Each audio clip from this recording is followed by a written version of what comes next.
आजचा हा व्हिडिओ माझ्या आईला डेडिकेटेड आहे. थँक्यू आई, कारण तूच मला इतकी छान पुरणपोळी बनवायला शिकवलीस. नमस्कार, वेलकम टू जयाज किचन. आज आपण पाहणार आहोत आपली नेक्स्ट रेसिपी पुरणाची पोळी आणि कटाची आमटी. पुरणपोळी बनवण्याकरता मी इथे वापरलेली आहे 2 वाट्या चणा डाळ आणि ती सुद्धा 2 तास अगोदरच मी पाण्यामध्ये भिजत ठेवलेली आहे. हा व्हिडिओ शेवटपर्यंत नक्की पहा, कारण या व्हिडिओमध्ये मी तुमच्यासोबत काही खास सिक्रेट टिप्स शेअर केलेल्या आहेत. व्हिडिओ आवडल्यास लाईक, शेअर आणि सबस्क्राईब करायला विसरू नका. मी इथे घेतलेली आहे 2 वाट्या चणा डाळ, जी अगोदरच निवडून घेतलेली आहे. निवडायची याकरता कारण चणा डाळीमध्ये बऱ्याचदा आपल्याला टरफलवाली डाळ, हिरवे रंगाची डाळ किंवा एखादी काडी, एखादा खडा हे बऱ्याचदा सापडतं. तर या गोष्टी आपण आधीच काढून टाकायच्या आहेत आणि त्यानंतर 2 पाण्यातून स्वच्छ धुवून तिसऱ्या पाण्यामध्ये 2 तासांकरता ही डाळ भिजत ठेवायची आहे. या रेसिपीकरता आपण ढेपेचा गूळच वापरणार आहोत. यामुळे आपले पुरण खूप छान होते. 2 वाटी चणा डाळ असेल तर 2 वाटी खिसलेला गूळ वापरा. हे प्रमाण अगदी परफेक्ट आहे. आता डाळ शिजवण्याकरता मी इथे एका कुकरचा वापर केलेला आहे. 3 शिट्ट्या दिल्यानंतर ही डाळ छान मऊसूत अशी शिजून तयार होईल. पाणी थोडे जास्तीचे टाकायचे आहे, कारण आपल्याला या डाळीचे पाणी जे मिळणार आहे ते आपण एका भांड्यात काढून त्याचीच कटाची आमटी बनवणार आहोत. म्हणून जास्तीचे पाणी वापरायला विसरू नका. आता इथे चवीपुरते मीठ टाकत आहे. आता मी ॲड करत आहे हळद. लक्षात ठेवा, हळद आपण डाळ शिजवताना एकदाच वापर करणार आहोत, कारण कणिक मळताना हळदीचा वापर जर पुन्हा तिथे सुद्धा केला तर आपल्या पुरणपोळ्या या अडूक लागण्याची शक्यता असते. सो एकाच ठिकाणी हळदीचा वापर करा. आता हे मिश्रण छान ढवळून कुकरचं झाकण बंद करून आपण 3 शिट्ट्या काढून घेणार आहोत. ही डाळ अगोदरच 2 तास भिजलेली आहे, त्यामुळे 3 शिट्ट्यांमध्ये छान मऊसूत अशी डाळ शिजते. जर तुम्ही कच्ची डाळ शिजायला कुकरला ठेवणार असाल तर एक टीप लक्षात ठेवा, त्यामध्ये थोडंसं म्हणजे 1 टेबलस्पून तुम्हाला तेल किंवा तुपाचा वापर करावा लागेल, म्हणजे ती डाळ छान मऊ अशी शिजली जाईल. आमच्या सांगली कोल्हापूरकडे एक म्हण फार प्रचलित आहे, मुलगी पहावी ओठात आणि पोळी पहावी काठात. म्हणजे पुरणपोळी ही काठापर्यंत आपल्याला पातळ अशी लाटत जायची आहे एकसारखी. आता हा गूळ आपण खिसणीच्या मोठ्या बाजूने खिसणार आहोत आणि तो सुद्धा प्रमाण लक्षात ठेवा. 2 वाट्या चणा डाळ असेल तर 2 वाट्या खिसलेला गूळ आपल्याला वापरायचा आहे. हे प्रमाण अगदी परफेक्ट आहे. जर तुम्ही कमी गोड पुरणपोळी खाणं पसंत करत असाल तर तुम्ही गोडाचं प्रमाण तुमच्या चॉईसप्रमाणे ॲडजस्ट करू शकता. आता आपण कणिक मळण्याची तयारी करूयात. मी इथे गव्हाचे पीठ चाळून घेत आहे. 2 वाट्या गव्हाचे पीठ आणि 1 वाटी मैदा असे प्रमाण मी इथे वापरत आहे. यामुळे आपल्याला खुसखुशीत, मऊसूत आणि खमंग अशी पुरणपोळी चाखायला मिळणार आहे. काही जण अर्धा मैदा आणि अर्ध कणिक असं प्रमाणसुद्धा घेतात. तसं घेतलं तरी चालेल.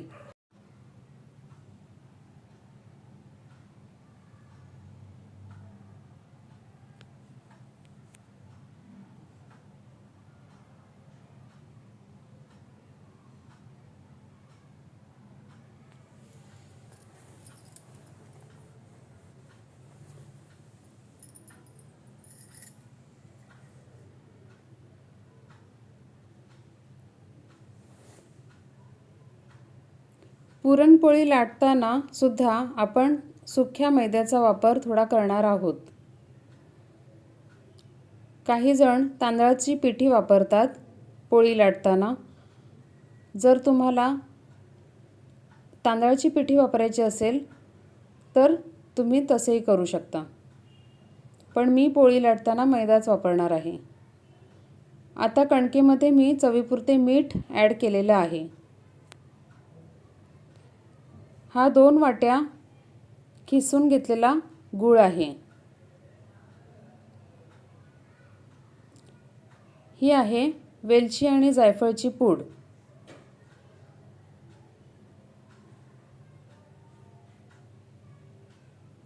मी इथे सिल्वर कॉईनचा मैदा वापरलेला आहे.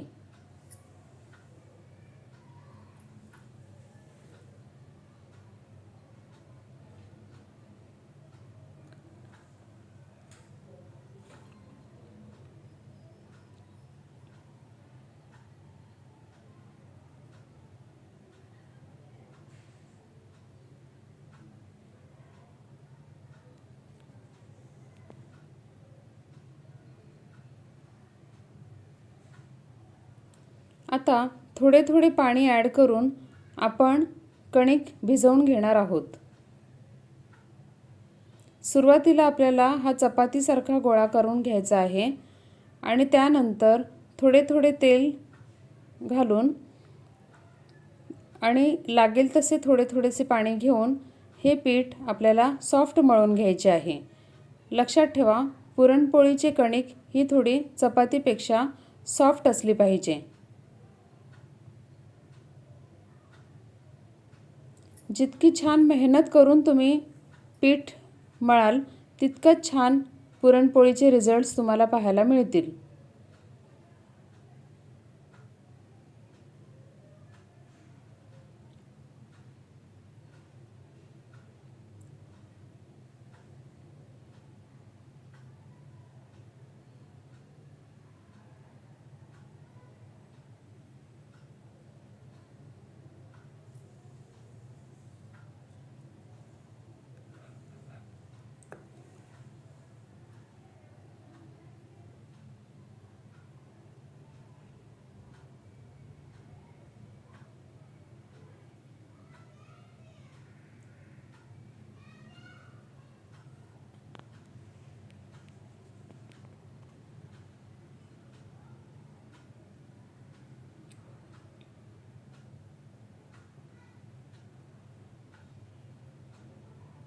इथेही आपली कणिक भिजवून छान तयार आहे. आता हे पीठ आपण अर्धा तास मुरण्याकरता झाकून ठेवणार आहोत. आता आपण कुकर उघडूयात. तुम्ही पाहू शकता डाळ अगदी छान शिजलेली आहे.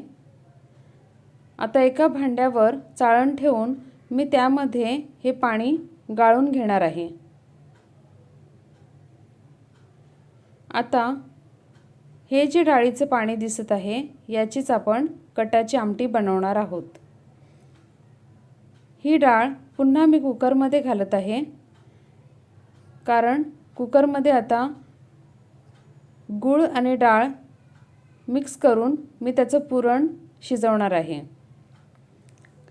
जर तुम्हाला कटाची आमटी थोडीशी दाटसर आवडत असेल तर 2 टेबलस्पून इतकी शिजलेली डाळ तुम्ही स्मॅश करून त्या डाळीच्या पाण्यामध्ये ॲड करू शकता. पण कटाची आमटी ही मुळातच पातळ असावी, तरच त्याची खरी मजा आणि आनंद लुटता येतो.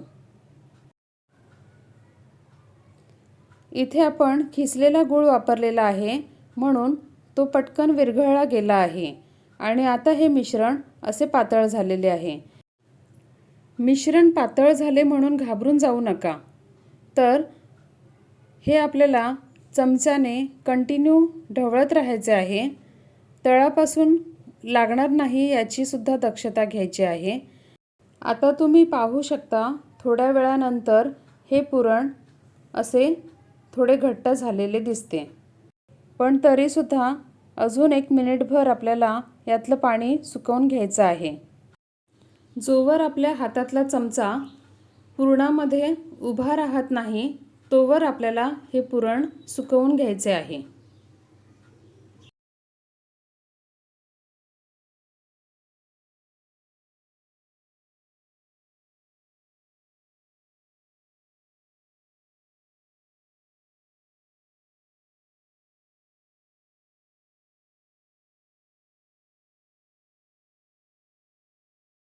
आता हे पुरण व्यवस्थित रेडी झालेलं आहे.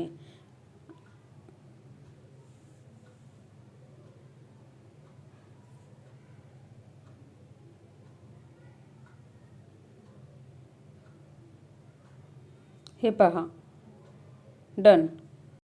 आता इथे मी गॅसची फ्लेम ऑफ केलेली आहे.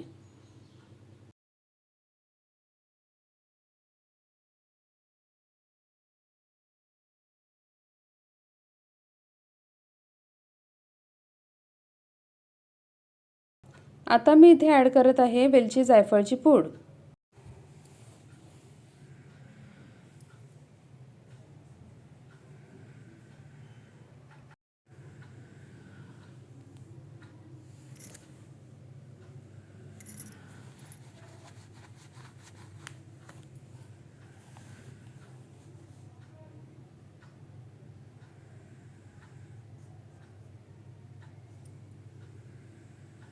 हे पहा, हे आहे डाळीचे पाणी आणि याचीच आपण बनवणार आहोत कटाची आमटी.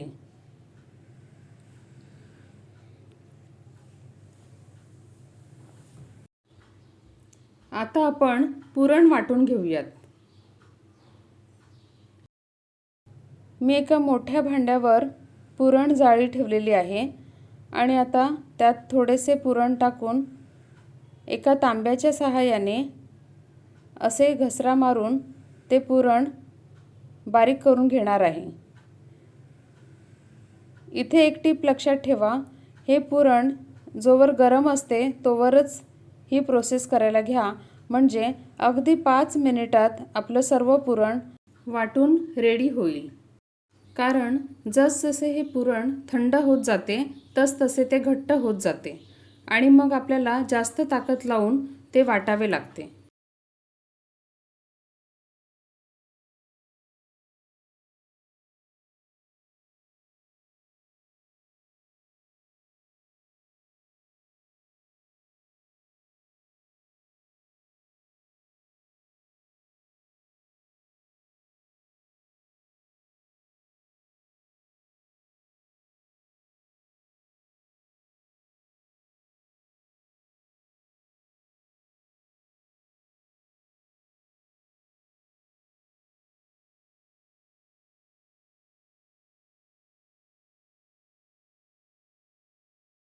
आता हाताला थोडेसे पीठ लावून किंवा तेलाचा हात घेऊन या कणकेचा लिंबाच्या आकाराचा गोळा आपल्याला घ्यायचा आहे. तो हातात थोडासा मळून मग तो पिठामध्ये बुडवून त्याची पारी बनवायची आहे, म्हणजेच वाटी बनवायची आहे.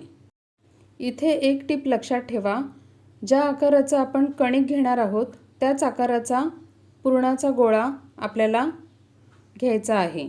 आता पुरणाचा गोळा या वाटीमध्ये ठेवून पिठाचा भाग आपल्याला वरती सरकवत जायचा आहे आणि पुरणाचा गोळा हा आतमध्ये सरकवत जायचा आहे. असं करत करत आपल्याला एक्स्ट्राचं जे पीठ मिळत आहे ते काढून टाकायचे आहे आणि आता हा गोळा व्यवस्थित बंद करून पिठामध्ये बुडवून मग भाकरीसारखा थोडासा चपटा करून घ्यायचा आहे, ज्यामुळे पुरण हे काठापर्यंत पसरले जाईल. त्यानंतर आपल्याला लाटायचं आहे. पोळी लाटताना अगदी हलक्या हाताने आपल्याला ती लाटायची आहे, ज्यामुळे त्यातलं पुरण बाहेर येता कामा नये. तसेच पोळी लाटताना तिला राऊंड शेप देण्याचा प्रयत्नसुद्धा करा.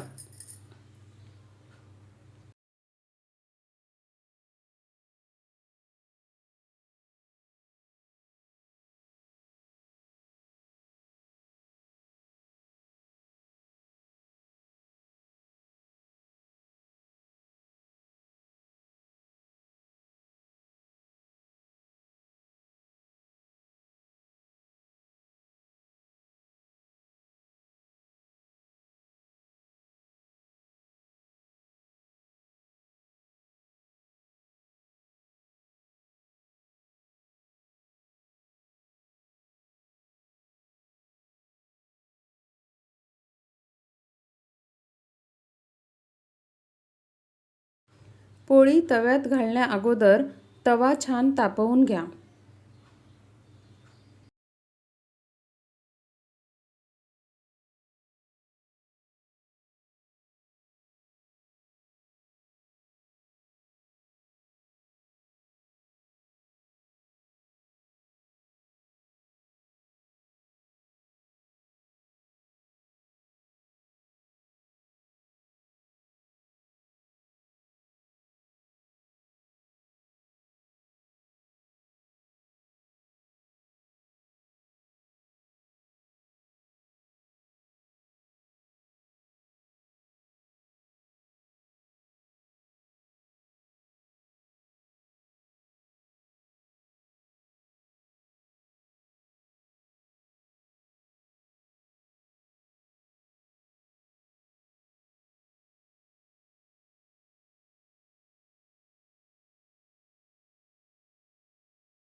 पुरणपोळी भाजताना तिचे काठसुद्धा व्यवस्थित भाजून घ्या.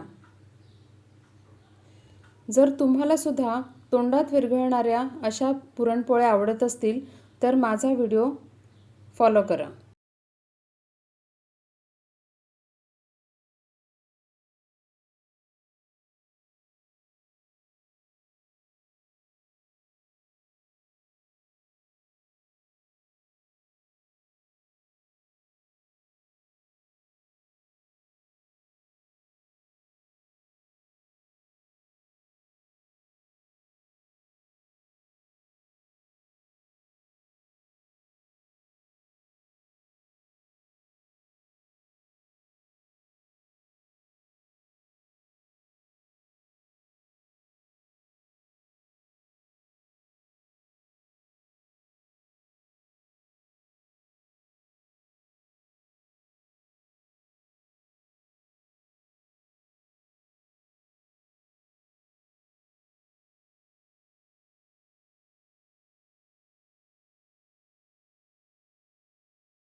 आणि अशा प्रकारे इथे माझ्या सर्व पुरणपोळ्या रेडी झालेल्या आहेत. सातारा साईडला पुरणपोळी ही गुळवणीसोबत खाणं पसंत केलं जातं, पण आमच्या सांगली कोल्हापूर साईडला ही दुधासोबत खायला जास्त आवडते.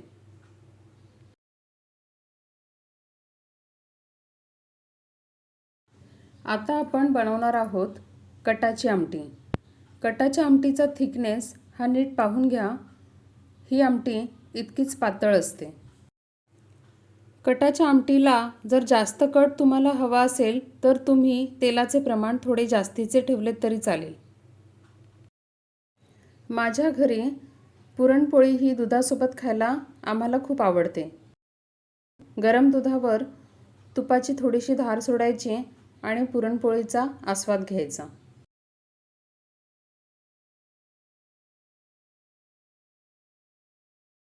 आता हे आहे डाळीचे पाणी. साहित्य पाहून घेऊयात कटाच्या आमटी करता. मी इथे घेतलेला आहे लसूण, कढीपत्ता. कढीपत्ता थोडासा जास्तीचा घ्यायचा आहे, कारण फोडणीला मेन स्वाद लसूण कढीपत्त्याचा असणार आहे. हे आहे ओलं खोबरं. याची काळी पाट मी अगोदरच काढून टाकलेली आहे आणि हे ओलं खोबरं आपल्याला मिक्सरला सेपरेट बारीक असं फिरून घ्यायचं आहे. आणि त्यानंतर त्यामध्ये मूठभर कोथिंबीरसुद्धा ॲड करायची आहे. फक्त खोबरं आणि कोथिंबीर इतकंच आपण वाटण या छोट्या मिक्सरच्या जारला फिरवून घेणार आहोत. तसेच फोडणीकरता मी इथे घेतलेले आहे जिरे, मीठ, हिंग, हळद, घरगुती लाल तिखट,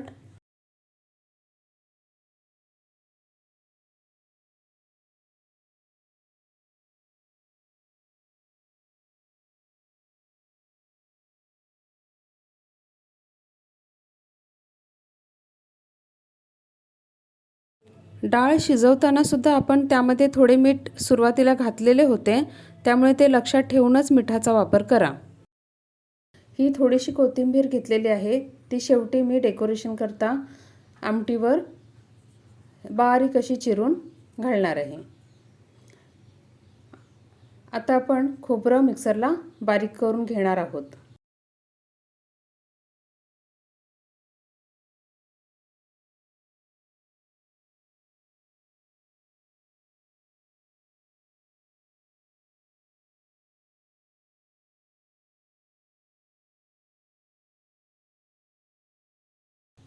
हे पहा, इतकं बारीक आपल्याला करून घ्यायचं आहे.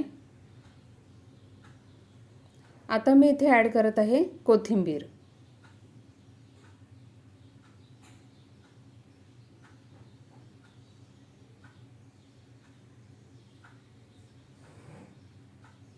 आता हे वाटण आपलं रेडी आहे.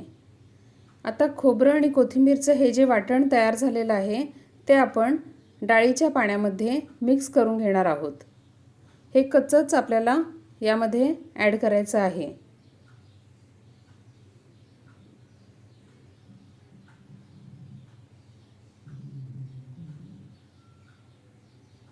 आता हे छान मिक्स करून घेऊयात.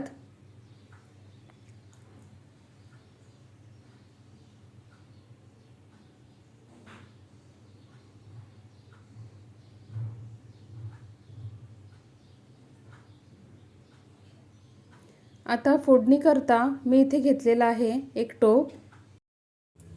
त्यामध्ये मी 1/2 चमचा तेल सोडत आहे.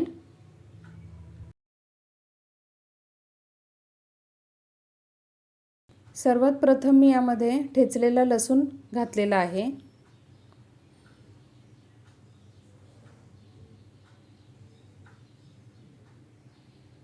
लसूण छान खरपूस असा भाजून घ्यायचा आहे, गुलाबी रंग येईपर्यंत. आणि इथे मी ॲड करत आहे थोडंसं जिरं.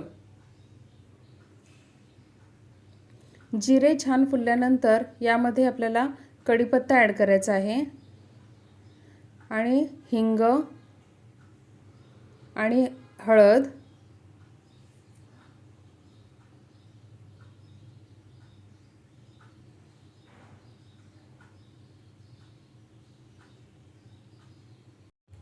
आता हे सर्व मसाले छान परतवून घ्यायचे आहेत. आता मी ॲड केलेला आहे घरगुती मसाला म्हणजेच लाल तिखट.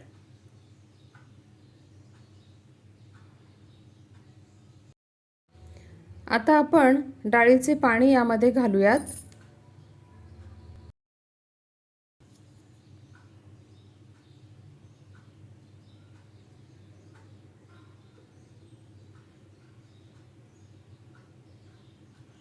आता ही आमटी आपल्याला आणखीन 5 मिनिट बारीक गॅसवरती शिजू द्यायची आहे.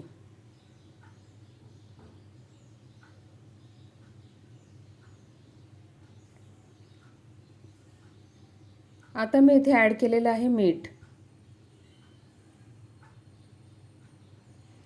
आमटीला उकळी येईस्तोवर आपल्याला गॅसची फ्लेम थोडी फास्ट ठेवायची आहे आणि उकळी आल्यानंतर लगेचच गॅसची फ्लेम लोवर ठेवा आणि 5 ते 7 मिनिटे ही आमटी छान शिजू द्या.